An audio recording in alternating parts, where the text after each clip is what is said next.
निर्जरा अधिकार।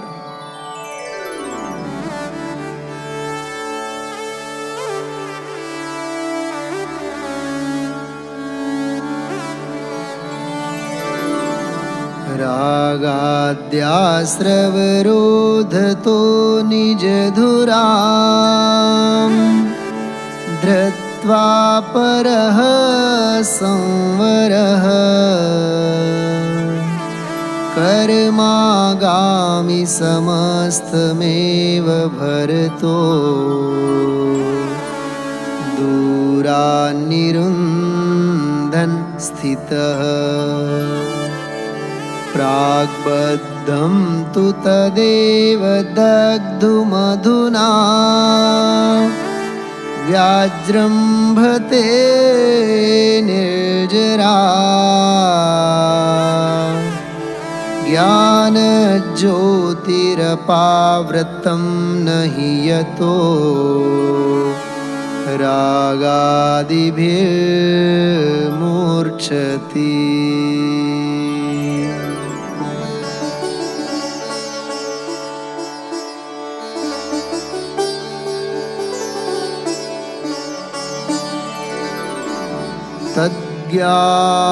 तज्ज्ञानस्यैव सामर्थ्यं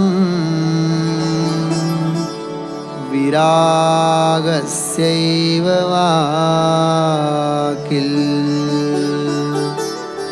यत्कोऽपि कर्मभिः कर्म भुञ्जानोऽपि न बध्यते।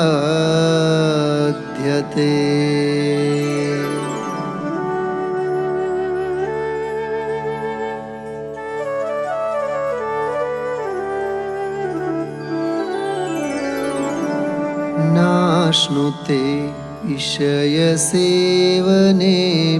यत् स्वं फलं विषयसेवनस्य न ज्ञानवैभवविरागताबलात् सेवकोऽपि तदसावसेवकः।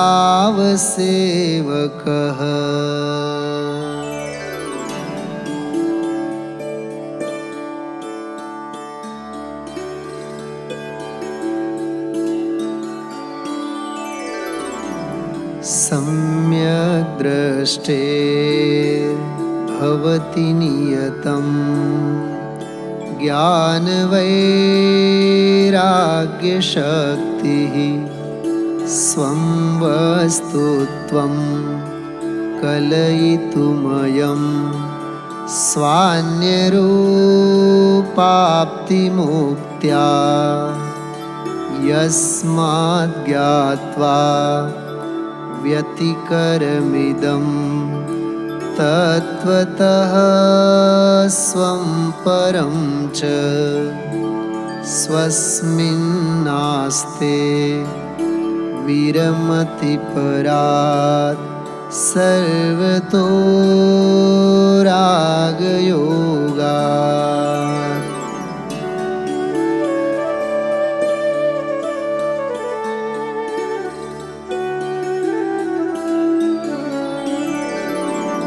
सम्यग् दृष्टिः स्वयमयमहं जातु बन्धो न मे स्यादित्युत्थानोत्पुलकवदना रागिणोऽप्याचरन्तु आलम्बन्तां समिति परतां ते यतोऽद्यापि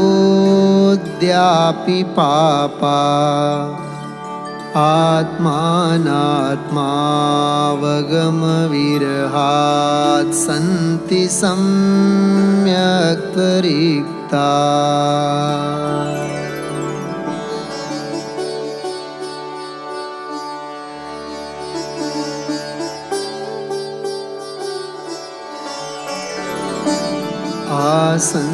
संसारात् प्रतिपदममि रागिणो नित्य नित्यमत्ता सुप्तायस्मिन्नपदमपदम् तद्विबुध्यध्वमन्धा एतैतेतः पदमिदमिदं यत्र चैतन्यधातुः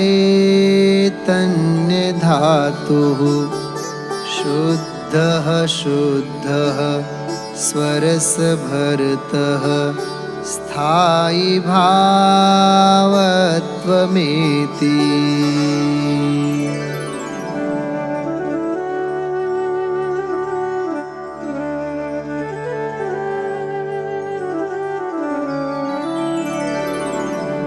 एकमेव हि तत्स्वाद्यम् विपदामपदं पदम् अपदान्येव भासन्ते पदान्यन्यानि यत्पुरः।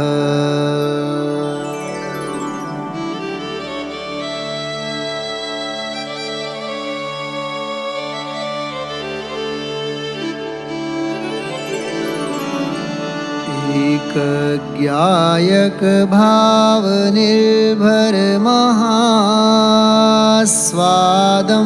समासादयन्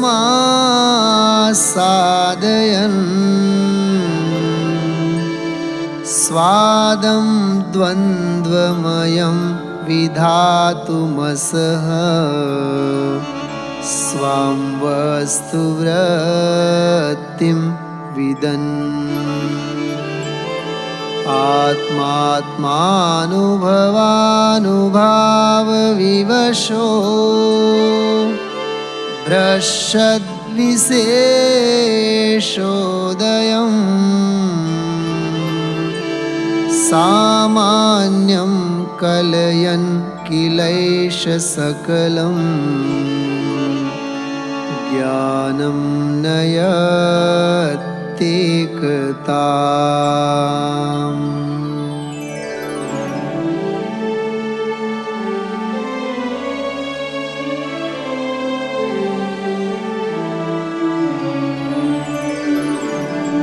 अच्छाच्छा स्वयमुच्छलन्ति यदिमा संवेदनव्यक्तयो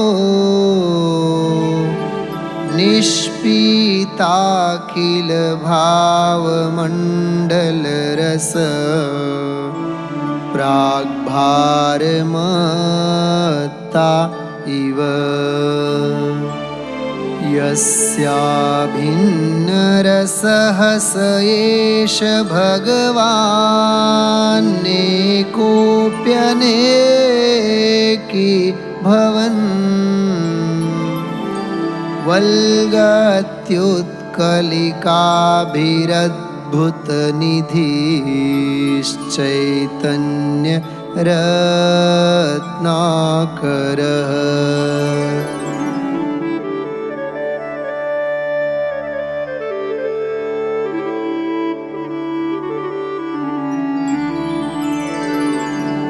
क्लिश्यन्तां स्वयमेव दुष्करतरैर्मोक्षोन्मुखैः कर्मभिः क्लिश्यन्तां च परे महाव्रततपो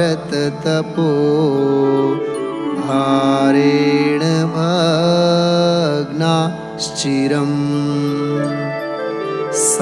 साक्षान्मोक्ष इदं निरामयपदम् संवेद्यमानं स्वयं ज्ञानं ज्ञानगुणं विना कथमपि प्राप्तुं क्षमन्ते नहि।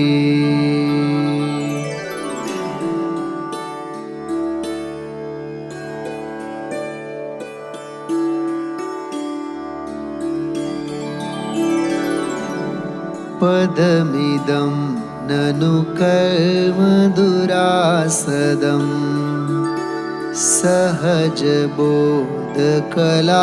सुलभं किल तत इदं निजबोधकलाबलात् कलयितुं यततां सततं जगत्।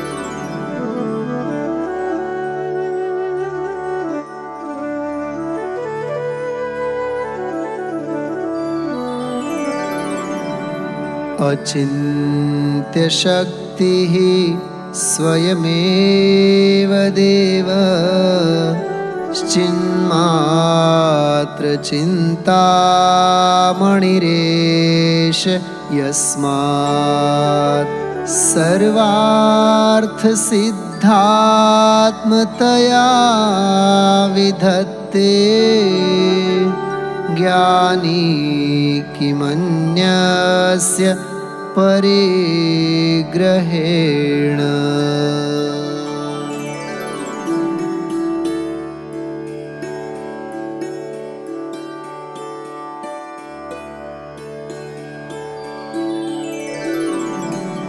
इत्थं परिग्रहमपास्य समस्तमेव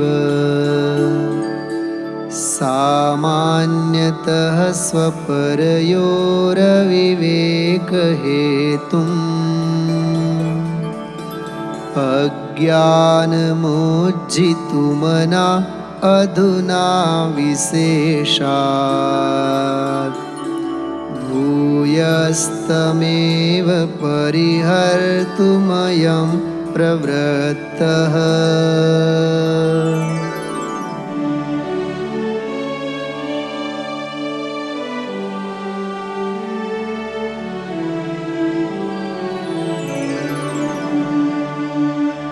पूर्वबद्ध निज कर्म विपाका ज्ञानिनो यदि भवत्युपभोगः तद्भवत्वथ च रागवियोगात् नूनमेति न परिग्रहभावम्।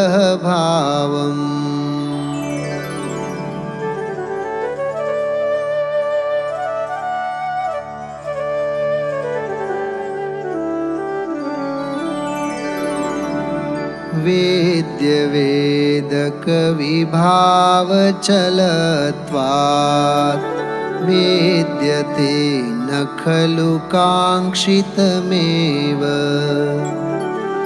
तेन काङ्क्षति न किञ्चन वेद्वान् सर्वतोऽप्यतिविरक्तिमुपैति।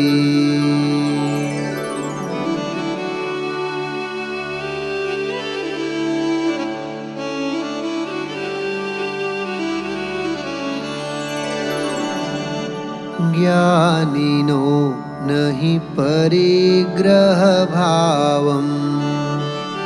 कर्मरागरसरिक्ततयैति रङ्गयोक्तिरकषायितवस्त्रे स्वीकृतैव हि बहिर्लुठतीह।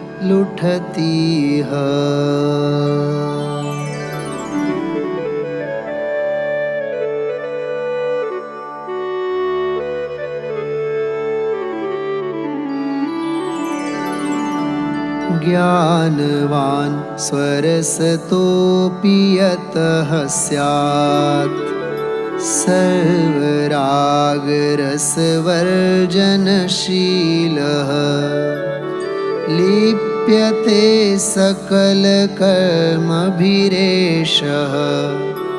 कर्ममध्यपतितोऽपि ततो न।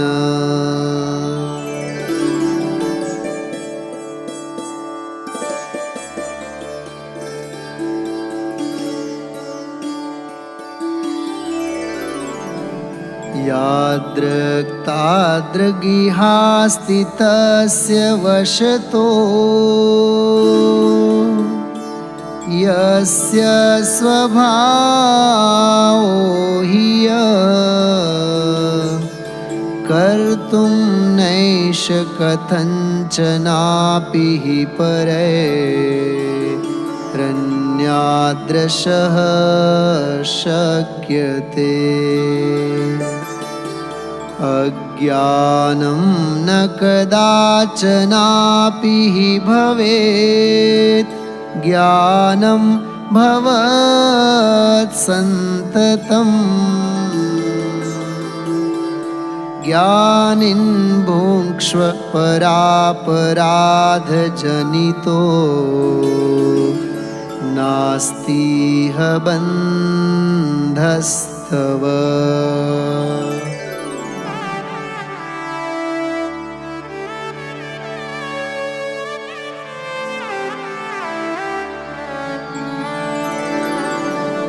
ज्ञानिन् कर्म न जातु कर्तुमुचितं किञ्चित् तथाप्युच्यते।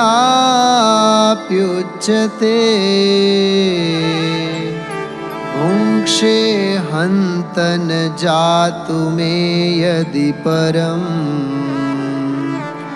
दुर्भुक्तये वासि भो। बन्धः स्यादुपभोगतो यदि न तत् किं कामचारोऽस्ति ते। ज्ञानं सन्वसबन्धमेष परथा स्वस्यापराधात् ध्रुवम्।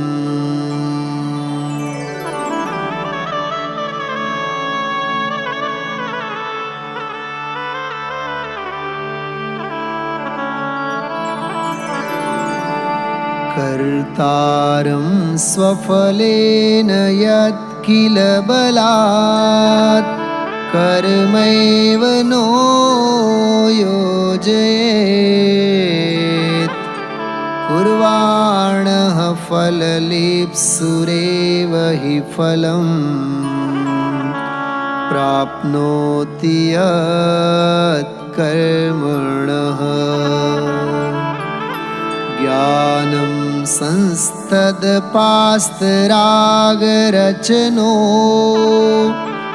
नो बध्यते कर्मणा। कुर्वाणोऽपि हि कर्म तत्फलपरित्यागैकशीलो मुनिः।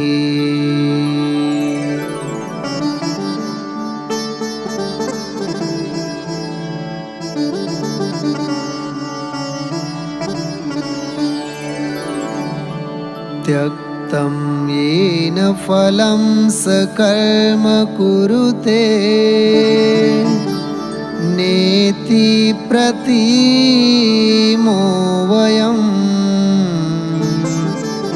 किन्त्वस्यापि कुतोऽपि किञ्चिदपि तत् कर्मावसेनापतेत्।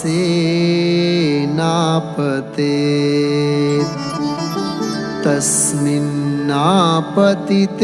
त्वकम्पपरमज्ञानस्वभावे स्थितो। ज्ञानी किं कुरुतेऽथ किं न कुरुते कर्मेति जानाति कः।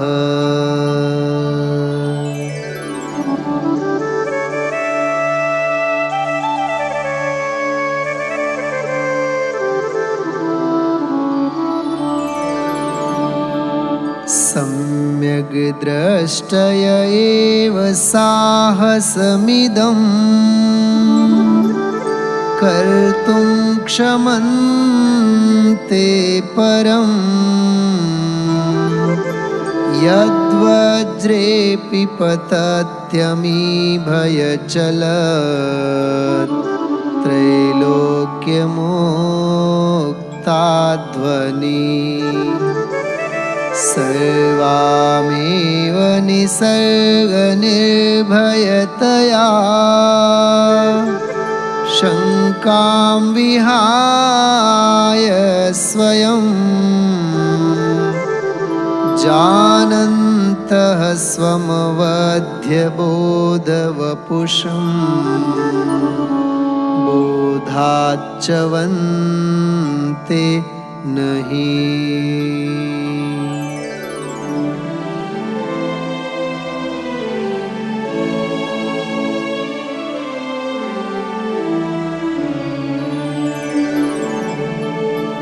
लोकः शाश्वत एक एष सकल व्यक्तो विविक्तात्मनश्चिल्लोकं स्वयमेव केवलमयं यल्लोकयत्येककः।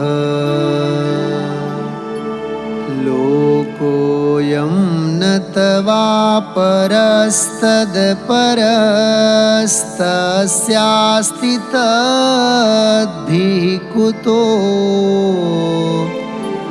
निःशङ्कः सततं स्वयं ससहजं ज्ञानं सदा विन्दति।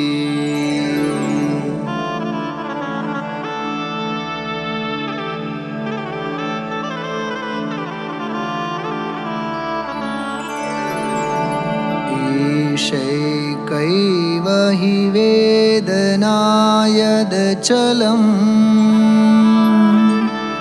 ज्ञानं स्वयं वेद्यते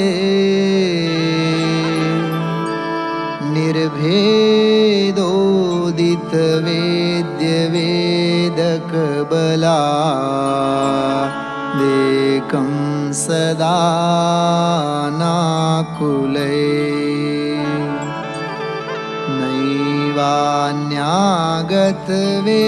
नैवान्यागतवेदनैव हि भवेत् तद्भिः कुतो ज्ञानिनो निःशङ्कः सततं स्वयं ससहजं ज्ञानं सदा विन्दति।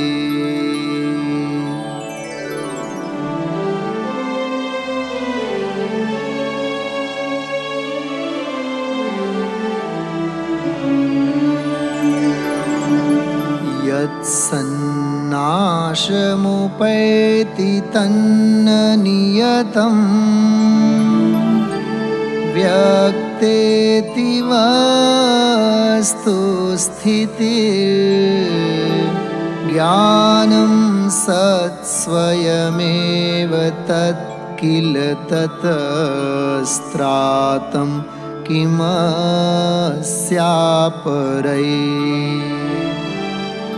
अस्यात्राणमतो न किञ्चन भवेत् तद्भिः कुतो ज्ञानिनो निःशङ्कः सततं स्वयं ससहजं ज्ञानं सदा विन्दति।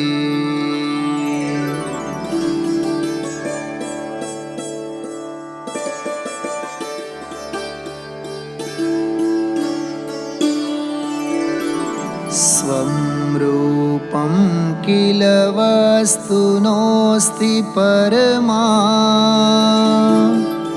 गुप्तिः स्वरूपेण यत् शक्तः कोऽपि परः प्रवेष्टुमकृतं ज्ञानं स्वरूपेण रूपं च नुः अस्या गुप्तिरतो न काचन भवेत् तद्भिः कुतो ज्ञानिनो निःशङ्कः सततं स्वयं ससहजं ज्ञानं सदा विन्दति।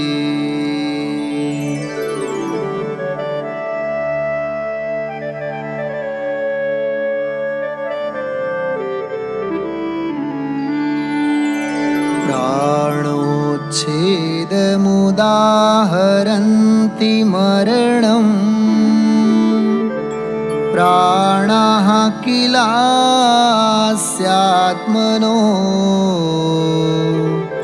ज्ञानं तत्स्वयमेव शाश्वततया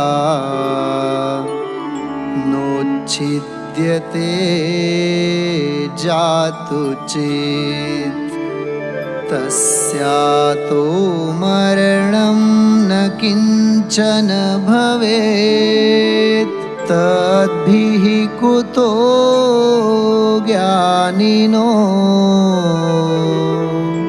निःशङ्कः सततं स्वयं ससहजं ज्ञानं सदा विन्दति।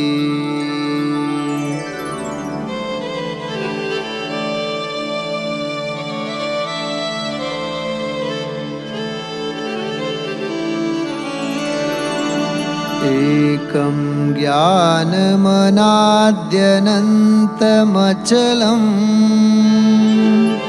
सिद्धं किल एतत्स्वतो यावत्तावदिदं सदैव हि भवेन्नात्र द्वितीयोदयः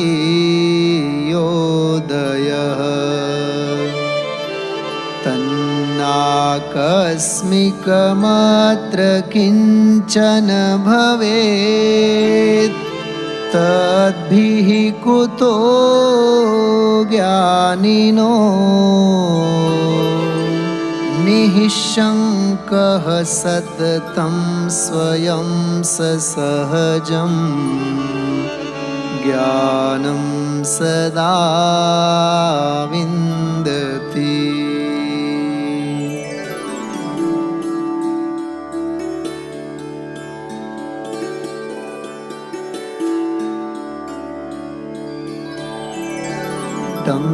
टङ्कोत्कीर्ण स्वरसनिचित ज्ञानसर्वस्वभाजः सम्यग् द्रष्टेर्यदिह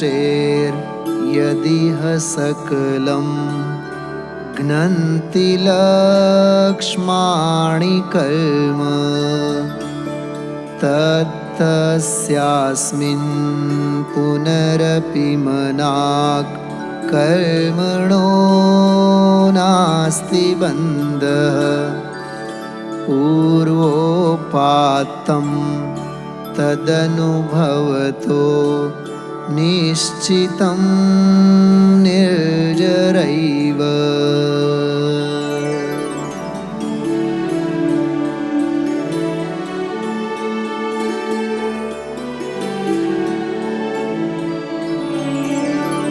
रुन्धन् बन्धं नवमिति निजै सङ्गतोष्टाभिरङ्गै प्राग्बद्धं तु क्षयमुपनयन् निर्जरोज्जृम्भणेन सम्यग् दृष्टिः स्वयमतिरसादादिमध्यान्तमुक्तं ज्ञानं भूत्वा नटति गगना भोगरङ्गं विगाह्य